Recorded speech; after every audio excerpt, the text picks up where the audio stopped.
Okay, sorry about that. Okay, so we're going to finish the Etruscans by talking about the Capitoline Wolf. This is this important sculpture that becomes really an iconic symbol of the Roman Empire. This is a work that dates to about the period where the Romans are going to overtake the last of the Etruscan kings, which is going to lead to the Romans cutting off the sea axis of the Etruscans, closing their commercial channels, and basically they began the kind of starving of this indigenous culture.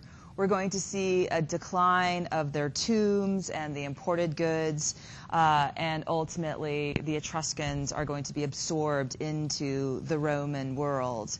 Interestingly, their artistic traditions are going to continue, and this is an example of a work that is going to be commissioned by the Romans by an Etruscan workshop, and the bronze lost wax technique workers are going to continue a thriving industry into the Roman world. They take as their work, their subject here, the Capitoline wolf, which is an important component of the founding myth of Rome. And the actual wolf itself is the Etruscan commission. Those babies underneath are going to be added later in the Baroque period, are going to be the work of the sculptor Bernini. And you can take the Art 1B class and learn more about them. So imagine this without the babies suckling. The founding of myth of Rome is about a family, a king named Numitor, whose evil brother is going to throw him from power, and is going to require that his daughter remain a virgin and not have any children. This does not happen. She does become pregnant, and the two twin sons that she bears are going to be cast into the river by the evil uncle. The boys are going to survive because they are going to be found by a she-wolf who is going to nurse them temporarily until they are recovered by a shepherd who is going to raise the two boys. In adulthood, these two boys are going to become enemies when they fight over the place to set up the capital of a new city they want to form. And the one brother, Romulus, is going to murder his brother Remus and is going to set up the capital on the Capitoline Hill of Rome. This wolf is thus called the Capitoline wolf after the story, and will be placed there, and many copies of it will be made. You can see here that Etruscan tension through the body as she kind of hunches over the she-wolf, looking out at the viewer with her ears pricked up. This kind of tension, we get this striation of the ribs and that stylization of the fur around the neck, rendering this a powerful animal with a tense and psychic intensity, which is kind of a hallmark of that Etruscan tradition.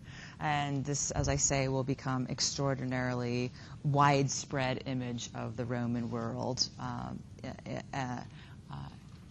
as Rome progresses and advances. Which leads me to discuss. Today we're going to talk about early Rome, the Roman Republican period, very briefly, and we're going to talk about Pompeii. Basically, and here is a map of Rome and the various stages of expansion. Of course, it's going to grow to be the largest empire the Western world had ever seen. The actual city itself is in that Tuscan region of Italy. It was originally, as we know, an Etruscan city. We looked at that temple yesterday.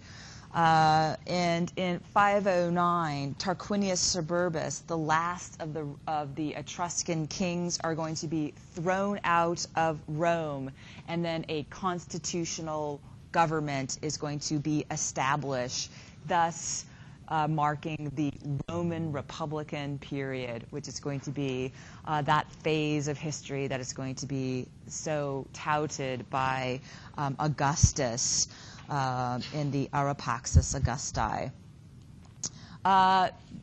Once the Roman Republic is established, Rome is going to begin to then expand its territories throughout the region, taking the entirety of what is now Italy, expanding to the north into the region which was controlled by the Gauls, in an extraordinary display of power.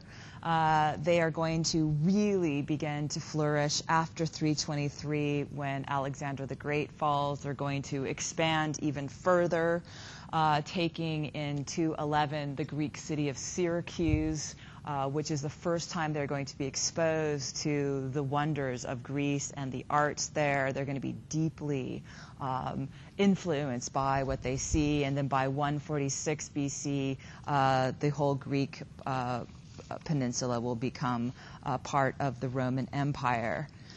They are going to, they're going to battle along the way. They're going to have losses as well.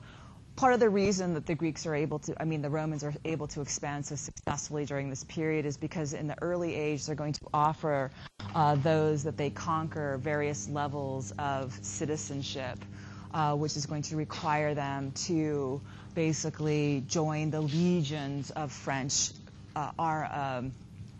French army. So a conquered area will then be enticed to join the Roman legions that would ultimately lead to citizenship. This is not going to be the case later on. The Roman world was notorious for its holding of vast quantities of slaves. Some have speculated that as much as 60% of the Roman Empire were slaves in the imperial period, which is an extraordinary high number. It's going to then go through a civil war around 88 BC, which ultimately is going to lead to Augustus taking power, and they're going to rule as an empire for the next 400 years. The Roman world was very different than ours. This was a world that was not in any way influenced by Judeo-Christian values. In fact, they had an almost shocking treatment of people. This was a culture predicated on war, and basically the survival of the fittest was a concept that they embraced wholeheartely. They had, as I said, a tremendous amount of slaves that serviced those holding Roman citizenship. Relatively modest families could afford to have slaves. The slave markets were massive. One could go and rent a day slave or a slave by the hour. Any possible manifestation of slave ownership was available to an individual in the Roman world. They also treated their slaves terribly. The slave's life had no importance whatsoever, and they actually would respect a slave that would take their own life, because why would one let themselves become a slave? They were also very religious people, making many offerings to the various gods that they worshipped. They were also people that had no hang-ups about sexuality. They basically did everything whenever they wanted. There was no stigmas whatsoever to sexual behavior. This was kind of live for the moment mentality, and so anything goes for Romans, including violent sexual practice. We're going to watch a video on Pompeii today. We're kind of through the archaeological discoveries. All of these kind of aspects of Roman life are going to be kind of brought to light. Yeah, Nancy. It was less clear. They had very careful rituals that went on, including the cremation of the body. They believed that one would need money to enter into the afterworld. So they were buried with a coin to give to, what's his name? Charon, to cross into the afterworld, which was not necessarily a pleasant place of existence. The emphasis was on the here and now rather on the afterlife.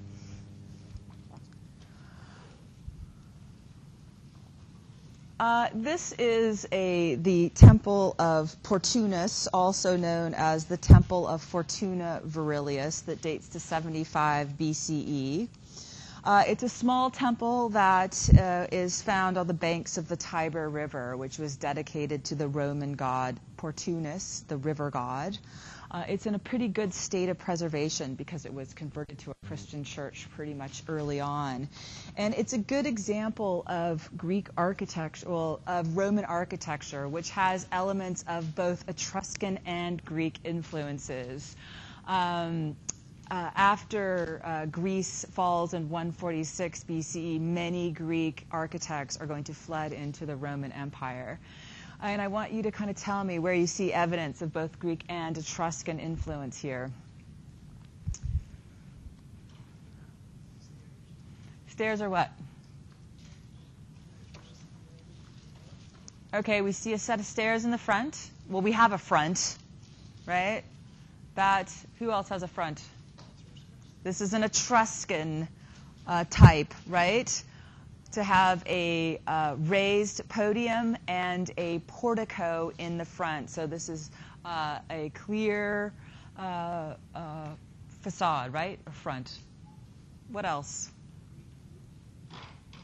Okay, we have evidence of the kind of the Greek, right, roof, right? Also, interestingly, these are made of tufa stone, which is a local stone that they then cover in plaster to make it appear white, to make it appear like marble.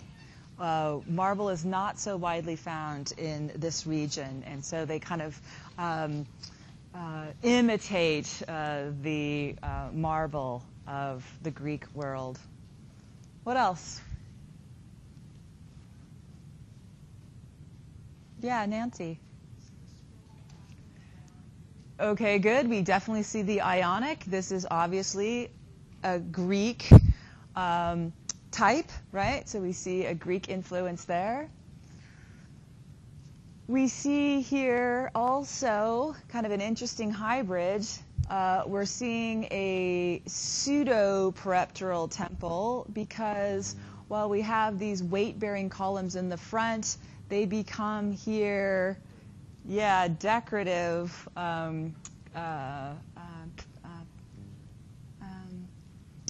They're called, pilasters, where they are non-weight-bearing columns that are there just carved into the side of the tufa, okay? Making this a pseudo-peripteral temple, not a true peripteral temple. Okay, so we have this kind of interesting hybrid. We also have a singular cella, which is, of course, coming from the Greeks. We know that the Etruscans have the three cellas, and we will see this will be seen in Roman temples as well. Another temple from this period is the Temple Vesta from Tivoli, which is also inspired by the Greeks, this rounded style temple on a podium that has been elevated. We see here 18 fluted columns. Here using the Corinthian order. This was an order that was found in Greece, but is going to be adopted by the Romans and used widely through the Roman world. And that is that fancy acanthus leaf sprouting at the top. What is significant about this little temple is the fact that the cella wall was constructed with a new building material called concrete, which is going to have an extraordinary impact on architecture in the Roman world.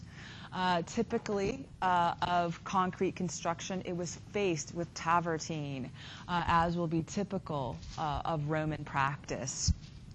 Concrete is going to radicalize architecture, and is going to allow the Romans to build the kind of large, grandiose buildings with extreme facades, which are going to become a symbol of Roman hedonism and indulgence in the later periods. It's also going to radically transform the way people experience buildings. Prior to the development or the Roman period, the buildings we've been looking at are basically oriented for seeing seen from the outside. Going into the structures we've been looking at would be very dark, heavy walls, undefined interior space, and what we're going to see because of concrete, the ability then to use arches, both the barrel arch, which we see here, where we see arches springing here in this tunnel vault from one singular wall, or more influential is the growing vaults, where we see two barrel vaults pivoted on one singular structural column, which is going to allow a new amount of lightness in the interior of buildings and a new kind of understanding of a spatial environment from the interior. It's going to be extraordinarily influential. We're going to look more deeply into this tomorrow when we talk about Roman buildings. And really the great kind of innovation of the Romans were their engineering. They were extraordinary engineers and builders. A lot of their sculpture they borrowed directly from the Greeks, but in terms of innovative technology, it's really going to be the Greeks that, or the Romans that lead the way. And the concrete was extraordinarily important. It was made from a recipe of lime, mortar, volcanic sand, water, and small stones. Basically, like today, it was placed in wooden frames, dried, and then used as blocks that were placed together to build. And then it would be faced with either plaster or brick or some other material, marble facing, which would present seamlessly innovative designs. Another popular art form from this Republican period are the many busts that were made for the Romans. And here is our key work, the head of an old man. For those of you using the older books, just be aware they've changed the head. And we now need to recognize this guy as a key work. He is a Roman patrician, meaning he is a Roman land-owning citizen, basically kind of the equivalent of the 1% in the Roman world. Obviously, we see a multitude of busts. We already know that the Romans had a different idea about portraiture than the Greeks. They had no problem at all of separating the head from the rest of the body. And, of course, as you can see here, if we compare it to, let's say, the bust of Pericles, they were interested in getting the specificities of the face. Many of these busts were made after the wax death masks that were made after someone died, and then a bust would be created from the mask. And every kind of fold and wrinkle was carefully articulated, as opposed to the kind of idealized type of portraiture that we see favored by the Greeks, where all of the specific wrinkles of the face have been brushed away into kind of a flawless face, as we see in Pericles. This attention to realism is called verism, super realistic, and these portraits are great examples of verism and the veristic tradition in Roman culture. Also, the attention to the folds of the face, old age was something that was respected and prized, and the extra folds and wrinkles were something that garnered respect in the viewer. Yeah. Yeah, they do, because these become something that was made from a death mask and then placed in the home, and more easily done, more affordable. Yeah. Yeah.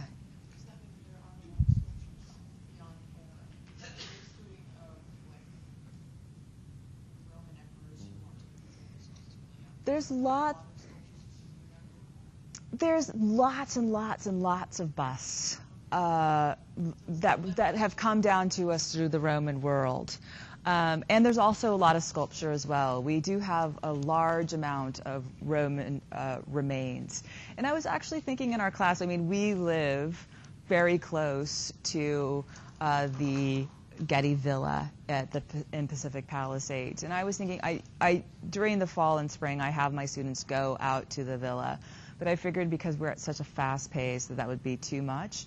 But what I'm thinking is to maybe plan a trip there after our class is finished, kind of as a class party. I don't know, and you can come if you wanted to as a voluntary thing, and we could all meet there. Because it's a shame for you not to experience the villa, right after having studied this, 'cause especially today, that we're going to talk about Pompeii and the domestic architecture of the Romans, and we have basically a replica of the Villa of the Papyri, of which the entire museum is modeled over, and they have many examples, and this is where the entire classical collection is of the Getty Trust, and including many examples of portraits, busts, sculpture, as well as vase painting. So I'm going to throw that around. I was thinking of the Friday after we're done with class, or even I was thinking after our final, or maybe that weekend, and we can throw some ideas around, see what works best for the most people in the class. Yeah. I guess my question is two-part. One, did they paint, or not paint, did they make busts of females? Yes, many busts of females. Yes, they did. My other question is, did they still paint these sculptures? Yes, they were. They were. Yes, they were. They had encaustic paint on them as well. The desire for realism is there in the Roman world. Yeah. Various. They used marble. They used plaster. There was a whole range of different materials. They used bronze. Basically, in Rome, you could have anything you wanted in Rome based on the price you're willing to pay. And that's true. That was an extraordinarily productive culture like our own. You could have what you wanted at the price point you could afford. Which leads us to our discussion of Pompeii. Pompeii is our best example of a Roman city which has been kept intact.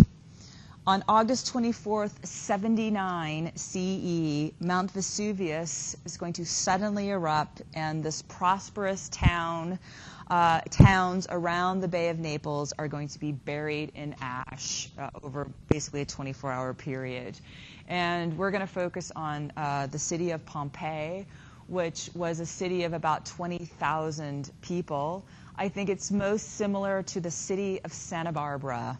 A coastal town, had a resident population working the city just like Santa Barbara, but it also attracted the elites of Rome. It had the kind of operas of their day with their big compounds and expensive villas there as well. It gives us our best idea of a Roman city because, of course, Rome itself was destroyed by the barbarians and many waves of conquerors throughout history. So we're going to focus on this as kind of our idea of getting our head around a Roman city. And, of course, in the center of Pompeii was the Forum, which is the city center. The center of civic life, which was located usually in a city's geographic center. The Forum was for pedestrian use only, was a place where the citizens could gather for commerce or for religious festivals. And at the one end of the Forum, one would find the Capitolium, which was and here's the ruins of the Capitolium, which was the temple of the city, in this case, the temple of Jupiter. It was one of these triple cella temples in the Etruscan mode, with cellas devoted to the Etruscan triad of Jupiter, Hera, and Minerva, who is the Athenian equivalent of Athena. They were in the Roman mode with the large portico, with a clear facade. Typically, it was made out of tufa faced with plaster. This would be alongside of the forum were bureaucratic offices where affairs of state would take place, and then a commercial center around that. Has anyone been to Pompeii? So it's a large site. You want to give us your 2 cents on? I remember it was very long ago, but it's impressive to see the volcano and to see what destroyed the city, and to see all the baths, the things that we have in the city. Yeah, baths, bathrooms, right? Leo would want to reflect on Pompeii. When you're there, you can tell how vibrant the city is, the village of one and things that you see there are actually surprising. I didn't know that they had casting stones where kind of gave me the sense that there was a really big private community that went in and out, just like what we have today. Yeah. A lot of the cities preserved so that you can see the frescoes. You go into the houses, you can still see the fountains. Right. And a lot of the kind of graffiti that was marked around the city, they were marked up their cities, very much so. And we're gonna watch this video. It kind of brings this whole culture alive, I think, because we tend to just think in this art history class to look at one old building after the next, and we really forget about the kind of thriving culture that was really at the heart of this entire metropolis. Another really important building there in Pompeii was the amphitheater. Typically, this amphitheater was gifted to the city by 2 wealthy patrician citizens of the city. It was typical of the design. The Roman amphitheater was basically roughly based on the Greek theater that was usually built into natural hillsides, but with the development of concrete, they were able to build these large superstructures underneath, which would allow them to have 2 rings facing each other with large barrel-vaulted concrete structure underneath where various gladiators or performers could prepare themselves. And then, of course, the concrete would support the seating that one would find up above. Most Roman cities like Pompeii had a forum and an amphitheater, and of course in Rome, the greatest amphitheater ever built, the Colosseum, was a center point of Roman life. Here, the gladiatorial combat would take place. This was entertainment for the Romans. These troops of gladiators would move through, moving from city to city, kind of traveling entertainers. Of course, they were slaves, would fight to the death. I guess that's different than entertainers today. But this was of great interest, and Romans, their blood would get heated, and they'd watch the fights. And at one point, just before the eruption, the Pompeians were watching gladiatorial combat against a troop from their neighboring city, and the people just got so heated that they had this huge melee. Massive fight took place, people died, and as a result, they shut down the amphitheater for 10 years. And there were representations of this fight found in the amphitheater. So that's how kind of heated the whole thing would get. The area in the middle was called the arena. It was oftentimes covered in sand, thus where that term arena comes from, notoriously because it was good at soaking up blood of all of the kind of deathly pursuits shown there. It's also our best example of Roman domestic architecture. And here I am showing you the House of the Vetti, found there at Pompeii. This was the private home of two brothers, the Vetti brothers, who were very wealthy merchants. Many of these villas were found outside of the center of town. However, some were found in town, were entire city blocks. And as you can see, they're very plain, cubic, and stark from the outside. But then when one enters into the home, it is a quite different experience. You enter into this first room here, which is known as the atrium. Here is the plan. You can see it here, the atrium. This is actually a public room within the house. This is where the patrician would meet with the plebeians, the kind of common folk, who would have to come and pay respects to the patrician with great regularity. They were tied together through loans or from the plebeian, or let's say a merchant class person operating a business on their property. So there was a lot of communication between the two. And this would take place in this central room, the atrium, which is identifiable by the impluvium that we see here, which was a pool of water that is found in the center, and then of course the large skylight or compluvium above, which is open to the sky, which allows rainwater to come and pour into this pool to give this kind of aquatic sensibility, coolness to the room. And when we go to the Getty Villa, you can experience this yourself. It's extraordinarily peaceful to be in this room. And this is where the patrician would carry on their business. Usually he would sit here in this room here, which is called the tablinum, which basically is like a home office.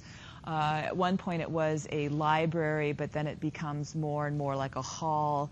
Interestingly, the patrician would sit here and then would be kind of rimmed in the light coming through from the hortus or the garden behind.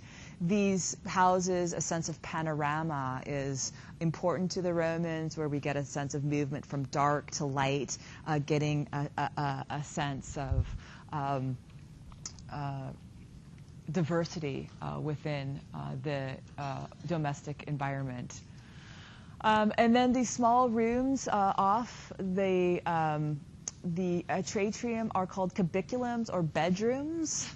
Also the triclinium, which is the dining room, was found off the back of the house, where the owner of the house would dine out to the back with views of the garden. Also, the cubiculum of the owners were found back there as well. And then there was servants' quarters as well. The actual regular everyday Pompeians like you and me would live in which were called insulae, 5-story apartment complexes, which were basically above a row of shops at the street level, and then would have communal kitchens where they would cook together and then go back into their apartments, and that's where they would live. Yeah. What type of service do they have? In here? Slaves? Yes. Literally hundreds of slaves could be working for in a domestic capacity for these patricians in every possible capacity, from someone, a body slave that was with someone at all times. This is a good time to rewatch the HBO series Rome. They did a really excellent job in trying to recapture they had many historians working and get a sense of what life was like. Yes. So many slaves. What was the role? They were in charge of the home. They were not able to really hold a public office. They were limited in their capacity, but they were, in charge of the children and the home. And they were then also, as women always have, making connections, family connections is always a very important part of the dynamics. Here is that hortus with basically a peristyle in the center, these beautiful gardens that were filled with plants that were both edible and medicinal. The use of the columns was a Hellenization borrowed from Greece. We see the Romans' great admiration for Greek architecture throughout. We see, as you can see beyond, the plentitude of painted walls are everywhere in these homes of the wealthy elite. And we're going to go through and kind of look more closely at them. Like the Greek world, every aspect of Roman architecture has also been analyzed. And each style of wall painting kind of changes through time. And they have been labeled first, second, third, and fourth style of wall painting. And I want to show you the first style of wall painting. This is the most simple, one of the earlier styles. This one actually was, as you can see, it's basically where they've taken a concrete wall and they've faux painted it to give it the sense of, to beautify it and also to give it the sense of more expensive materials. This actual structure where we have this one singular stone at the bottom, which is called a socle, and then two stones above it, which are called orthostats, and then a multitude of stones above, isotonic courses, which you don't really have to know, but I say them when I give you the spelling of them. This is a style that was actually seen in the Greek world in Pergamon, and we see the Romans are, of course, they would have had precious blocks of stone. The Romans are basically replicating it by just painting them colors here, and we can see with a cornice on top and these kind of weight-bearing structures on either side. This is going to be seen widely throughout the homes. The second style of wall painting is evident here in this magnificent room. This is the cubiculum at the villa of Publius Fannius, found from Bosco Reale in Italy, from the same region. This room has been taken piece by piece from its original site in Italy and is now on view at the Metropolitan Museum in New York. It's a very small room, typical of the cubiculi in a Roman home. And basically what they do in the second style of wall painting is they dissolve the walls of the room by giving us a extension of space beyond that what is seen. So while the rooms are small and dark, these expansive wall paintings serve to kind of give a sense of panorama as the space kind of moves beyond that of the wall. Typically, we see the actual wall paintings match on either side. And here is a panel here where we get a sense of what they're painting. They're panoramas of gardens beyond that of the wall with architectural structures. You can see how sophisticated they are here by giving us this basically architectural fulcrum, double columns here holding a entablature, which we see above. We're looking through, and down below you'll see the socle, that singular stone, and basically instead of the orthostats, we see this painted picture and then the isotonic courses up above. So basically they've just expanded that central section, and now instead of giving us rows of stone, they give us this extension of space beyond. In the center, we see a tholos, or a sacred temple, in the middle. And then beyond that, a colonnade on either side.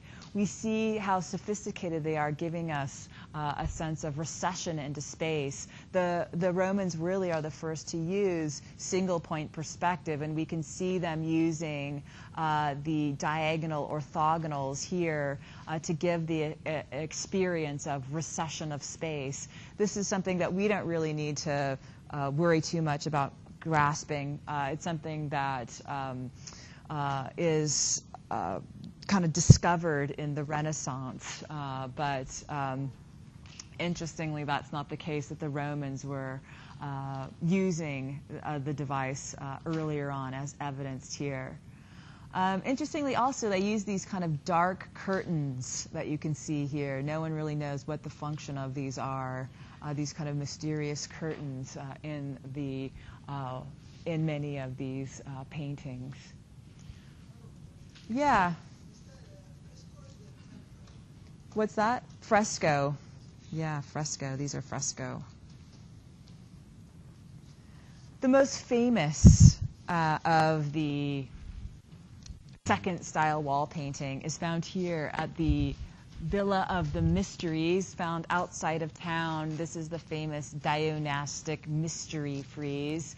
It is considered second style, but it's a fairly unusual, in fact, idiosyncratic. This is the only one of its kind like it found in this region, where we see here, instead of the architectural framework and the vistas of outside gardens, we're seeing instead a whole series of figures walking around inside of an interior space. This is believed to have functioned as a private room used to celebrate the rites of the Greek god Dionysus. Dionysus had a cult following at the time, particularly among women. And it is believed that women perhaps practice rituals within the room. At the time, the Roman state religion did exist with the Roman gods. And Dionysus, of course, is a Greek god, and cults arose to worship him. Also, the god Isis, the Egyptian god Isis, was popular at the time. And because they weren't accepted by the state, the rites had to be done in secret. And so that is believed why this room was set aside to practice these in secret. And I want to kind of go over it because it's so cool, kind of in detail. Basically, you enter the room through a small doorway, and then you turn left, and you see this scene here. Basically, you see this woman who is dressed in this heavy garment. She has her elbow out to us, and she wears a veil over her head, identifying her as a bride or a young Pompeian woman who is going to undergo a religious ritual. Perhaps the marriage to Dionysus. And part of the reason Dionysus was so attracted to these women is because he was married to the mortal woman Ariadne. And we've already met her before. You'll remember she was the daughter of King Minos, who helped Theseus slay the Minotaur. And then she fled to an island, was dumped by Theseus, and struck a relationship with Dionysus. So here we see the mortal woman entering the room. Next to her, we see this young nude boy who is reading from a scroll, perhaps the liturgy of the ritual, as this older woman here is seated, has her lips slightly open, and is listening to the boy as he reads. As another figure holds, with a laurel leaf crown, holds a platter of food that she looks out at us, and she is about to serve it to this group of three women sitting down to the right, perhaps engaging in some part of a ritual. They have something on a table here that they're attending to. Interestingly, this figure here has her back turned to us. She looks out over her shoulder, and she sees here this naked, drunken figure. This is a Silenus figure, one of the kind of drunken companions of Pan, who hung out with Dionysus, who was often drunk and known to be kind of a pervert as well. You can see that he's leaning heavily on this column because he's so drunk, his mantle coming off. He has a lyre that he's playing in one hand. Next to him are two satyr figures and goats. Goats are associated with Silenus and the whole retinue of Dionysus. And we see that this young woman here, with her cloak behind her, is startled and is afraid. Something has scared her. And we look across the corner of the room, and we can see this group of figures here. Oh, no. Sorry. This group of figures here, which is the central panel, and we can see another Silenus figure and this satyr behind holding up a scary mask that has scared her. And this Silenus figure holding behind him a chalice for this young man to drink. Next to him, the most important figure of the room is Dionysus himself, who is being held up by his mortal companion Ariadne. He is completely wasted. He is so drunk, he can barely sit up. One of his shoes is off his waist, off of his foot. His robes are falling off of his body. His staff, Theseus, is pulled over to one side. He is kind of blotto as he is being protected by his wife. Next to him is a young female figure who is naked, who is leaning towards this phallus with one hand. And you will see next to her a winged female figure with long boots who is bringing a whip up over her head, about to strike the back of this woman. There was one here reclining and another on the other side, so she can whip one figure and then come across the space of the room, enter into the space of the room with her whip, and whip the back of the woman on the other side. And there she is. And we have this, once again, being protected by another clothed woman as this nude woman is dancing, holding cymbals in her hand. We get this kind of contrast between the nude woman and the clothed women. All of this, of course, on that striking red background.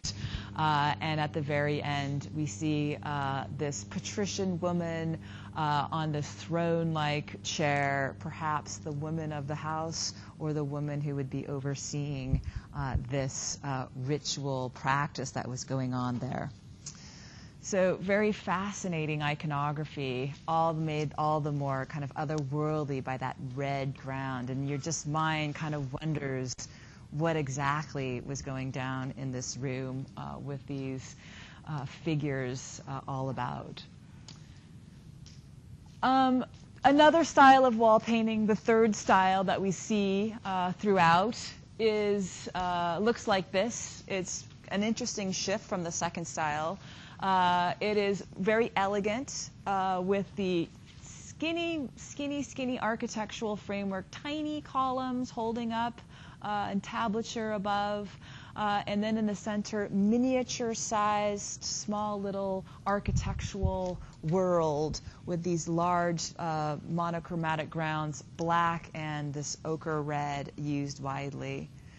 At the time of the eruption, the most fashionable style was the fourth style, and this is well exemplified by the Exion room. This is from the House of the Vati, and this is a good example of that fourth style, which is basically an amalgam of the first, second, third style all together. Like all of them, they have the same basic format with that socle base. And here, instead of the orthostats, we see panels of pictures of paintings, including, which is common in the fourth style, small little pictures of architectural elements, none that really cohere into any specific structure. So just little bits of column, none of them working to create any structure whatsoever.